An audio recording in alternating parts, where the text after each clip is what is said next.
berarti guna peternakan ayam yang di sini. Ya. Guna peternakan ayam mengganggu. Ya. Oke. Ya.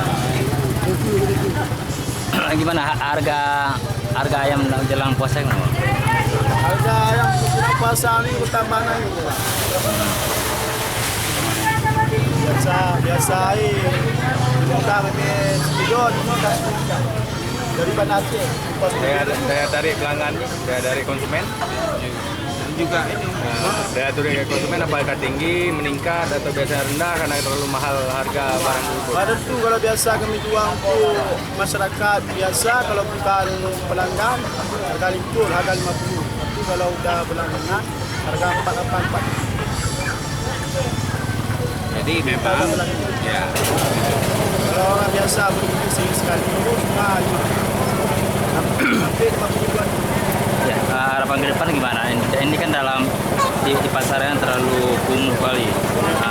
Gimana sih kenyamanan dalam berdagang ayam?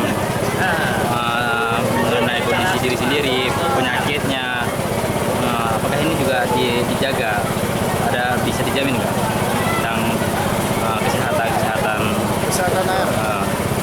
Kesehatan ayam kalau sekarang bagus, tapi nggak ada kalau penyakit. Nggak, dari pemerintah sendiri ada nggak melakukan pendampingan terhadap pedagang ayam ini?